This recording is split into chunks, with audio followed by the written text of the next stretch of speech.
मिल्कीपुर जीत के पीछे असली दिमाग किसका था? योगी आदित्यनाथ तो ताबड़तोड़ रैली कर रहे थे, लखनऊ में बैठकर भी अयोध्या का प्लान बना रहे थे, लेकिन बावजूद उसके ग्राउंड पर वो नेता कौन था जिसने पूरा चुनाव पलट कर रख दिया? ये अगर आप सुनेंगे तो शायद ये भी कहने लगेंगे कि अखिलेश की पकड़ न सिर्फ अपने गढ़ में कमजोर हो रही है, बल्कि कोर यादव वोटर भी उनसे छिटकते जा रहे हैं। और यही हाल रहा तो सपा का हाल कांग्रेस से भी खराब हो सकता है। हर तरफ इस बात की चर्चा है कि बीजेपी ने मिल्कीपुर में जो जीत हासिल की वो एक यादव विधायक के चाणक्य वाले दिमाग और जमीनी पकड़ से की है। ये ऐसे विधायक हैं जिनकी बीजेपी में खूब चलती है। यहाँ तक कि जब चंद्रभानु पासवान को टिकट देने की बात आई, पासी बनाम पासी का मुकाबला मिल्कीपुर पर करने का प्लान बना, तो यादव विधायक ने ही उसमें सबसे पहले हामी भरी थी। खुद योगी आदित्यनाथ ने इन्हें ये जिम्मेदारी दी थी कि मिल्कीपुर में हर हाल में कमल खिलना चाहिए, जिसके बाद इन्होंने ऐसा मोर्चा संभाला कि सपा की साइकिल पंचर हो गई। जिन विधायक जी की हम बात कर रहे हैं उनका नाम है रामचंद्र यादव। कौन है रामचंद्र यादव? अयोध्या की रुदौली विधानसभा सीट से विधायक है। यादवों के साथ साथ मुस्लिम वोट पर भी अच्छी पकड़ रखते हैं। मिल्कीपुर सीट से इनका जुड़ाव मुलायम राज से रहा है।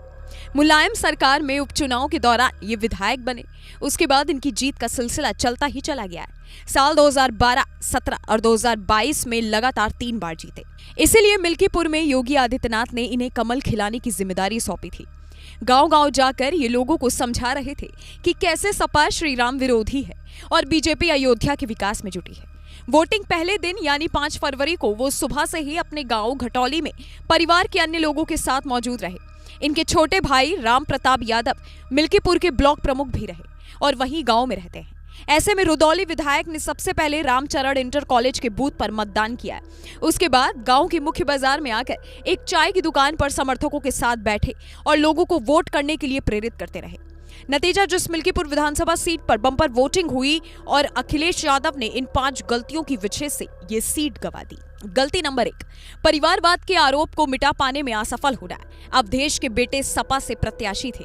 गलती नंबर 2, पीडीए यानी पिछड़ा दलित अल्पसंख्यक की नाराजगी को नहीं समझ पाना। गलती नंबर 3, नेताओं का अनाप शनाप बयान, जनता के मिजाज को समझने में चूक। गलती नंबर 4, स्थानीय नेताओं की ओर से भाजपा के आक्रामक प्रचार की काट ना खोज पाना। गलती नंबर 5, अवधेश को अयोध्या का राजा बताना, महाकुंभ पर सवाल उठा देना। सनातनियों ने एकजुट होकर जैसे वोट किया वो साफ बताता है कि अखिलेश का महाकुंभ पर बयान देना भारी पड़ गया। एक तरफ योगी का नारा था तो दूसरी तरफ रामचंद्र यादव जैसे जमीनी नेता जिन्होंने हवा पार्टी के पक्ष में कर दी।